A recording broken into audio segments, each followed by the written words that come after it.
Ultra Vegito जी fighters को Android के खतरे से बचा लेता है, जिसके बाद डॉक्टर जीरो वेजिटो को एक नया हाथ देता है। ये देखकर वेजिटो डॉक्टर जीरो को जिंदा रहने देता है और वापस अपनी टाइमलाइन में चला जाता है। अल्ट्रा वेजिटो एक पोर्टल से बाहर आता है तो उसे फील होता है कि बहुत ठंड है, मगर ये ठंड अल्ट्रा वेजिटो के लिए कुछ नहीं है। अल्ट्रा वेजिटो अपने नए हाथ को देखकर सोच रहा होता है कि वो अब जेनो और ग्रैंड प्रीस्ट दोनों को भी मार सकता है। अल्ट्रा वेजिटो अपनी स्टाफ को बोलता है कि मुझे अगले गॉड ऑफ डिस्ट्रक्शन के पास ले जाओ, मगर अचानक से अल्ट्रा वेजिटो को एक एनर्जी सेंस होती है और ये एनर्जी गारोन की होती है। मगर गारोन कौन? तुम्हें याद है वो बंदा जो कि टूर्नामेंट ऑफ पावर में मास्टर रोशी से हार गया था? ये वही है और ये बंदा यूनिवर्स 4 का प्रोटेक्टर है जो कि मास्टर रोशी से हार गया था। इससे लड़ने के लिए वेजिटो अपनी स्टाफ को फेंक देता है और अपनी एनर्जी ब्लेड निकालता है, जिससे उसने एंजल्स और गॉड्स को मारा था। वेजिटो की एनर्जी ब्लेड गारोन के आर पार चली जाती है, जिसकी वजह से उसकी हालत खराब हो जाती है, लेकिन वो तब भी जिंदा होता है। अल्ट्रा वेजिटो पहली बार अपनी एनर्जी ब्लेड को किसी मॉर्टल पर यूज कर रहा है। जेनोस की हालत बहुत खराब होती है, मगर उसके पीछे क्विटेला आ जाता है और क्विटेला को देखकर जेनोस डरा होता है। क्विटेला बोलता है कि मुझे ये काम तुम्हारे जैसे किसी कचरे को नहीं देना चाहिए था। सही कहा, ये जेनोस यूनिवर्स 4 का कैप्टन था और मास्टर रोशी ने इसको हरा दिया। जिसके बाद अचानक से क्विटेला अपनी हकाई एनर्जी से जेनोस को इरेज कर देता है। हमें पता चलता है कि जेनोस गॉड्स की ट्रेनिंग कर रहा था। वेजिटो ये देखकर गुस्सा हो जाता है कि कैसे एक गॉड ने बिना कुछ सोचे समझे उस मॉडल को इरेज कर दिया जो कि उसके लिए काम कर रहा था। वैसे भी अल्ट्रा वेजिटो उसको खुद ही मार देता, वरना उस अटैक से उसको खुद ही मर जाना था। वेजिटो अपना रेज बाहर निकालता है, उसके बाल येलो हो जाते हैं, ब्लैक हकाई एनर्जी उसके आसपास आ जाती है और वो सुपर सैयन 2 में ट्रांसफॉर्म हो जाता है। क्विटेला को याद होता है कि ये वही फॉर्म है जो कि साइंस टूर्नामेंट ऑफ पावर में यूज कर रहे थे, जैसे कॉलीफ्ला और काबा। लेकिन क्विटेला को एंजल को पता होता है कि वेजिटो अपनी फुल पावर में नहीं है। वेजिटो क्विटेला पर अटैक करने वाला होता है और क्विटेला अपनी फुल पावर में चला जाता है। ये इसकी फुल पावर है, शक्ल देखो इसकी। इन दोनों की पावर्स इक्वल होती हैं, जो कि सेंस बनाता है क्योंकि इस मिक्की माउस का स्टूडेंट मास्टर रोशी से हार गया था। लेकिन वेजिटो क्विटेला को अटैक करना बंद कर देता है और क्विटेला के पंचेस और केक्स को ब्लॉक करना शुरू कर देता है, मगर सिर्फ अपने लेफ्ट हैंड से। वो दोनों बहुत तेज फाइटिंग कर रहे होते हैं। क्विटेला के एंजल को कुछ ठीक नहीं लग रहा होता है और क्विटेला वेजिटो को किक मारता है, मगर पता नहीं क्यों ये मिक्की माउस इतनी डरावनी शक्ल बनाता है। वेजिटो अपने लेफ्ट हैंड से क्विटेला को पकड़ लेता है। मिक्की माउस इसी मौके पर वेजिटो को हकाई करने की कोशिश करता है, मगर उसके हकाई से कुछ नहीं होता। ये अपनी डरावनी शक्ल फिर से दिखाता है और नीचे गिर जाता है। क्विटेला की सारी एनर्जी चली जाती है। वेजिटो बताता है कि क्विटेला की गॉडली एनर्जी अब वेजिटो के हाथ में है। डरावनी शक्ल बनाकर वो याद करता है कि कैसे वेजिटो सिर्फ अपने लेफ्ट हैंड से ब्लॉक कर रहा था।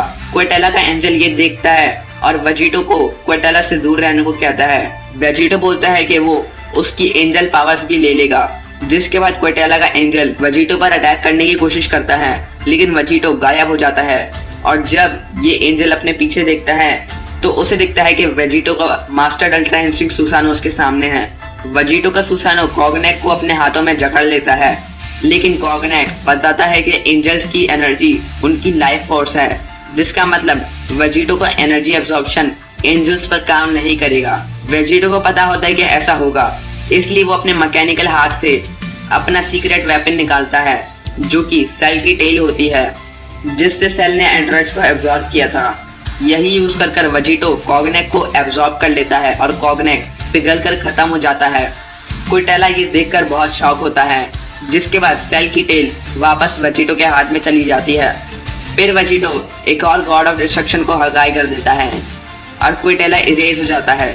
वेजिटो हंसना शुरू हो जाता है, बिल्कुल कीड़ा की तरह।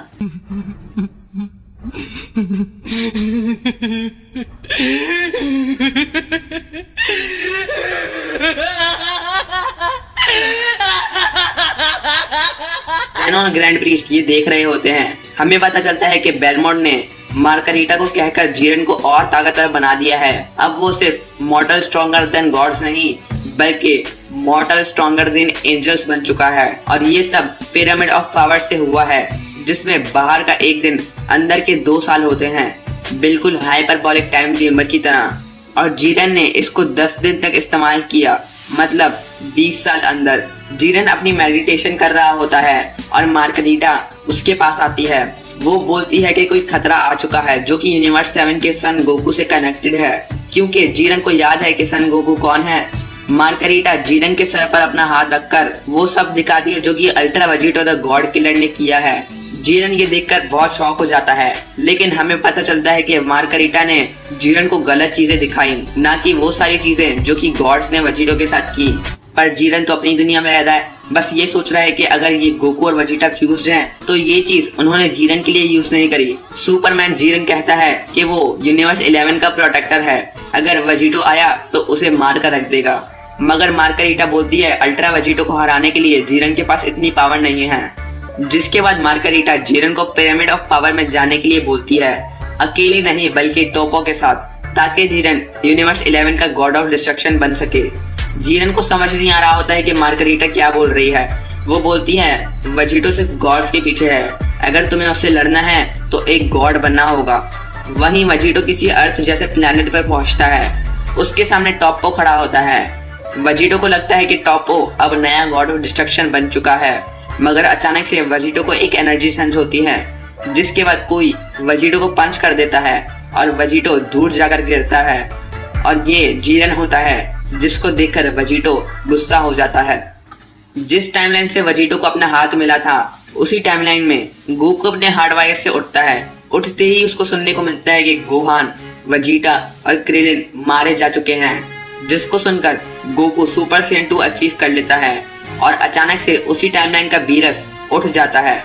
उसे वही सैयन गॉड का सपना आता है और वो वीस से सैयन्स का पूछता है। वीस अपने स्टाफ में अर्थ को देख रहा होता है, लेकिन अचानक से वीस शॉक हो जाता है जब वो अपनी आंखों से इम्परफेक्ट सेल को देखता है।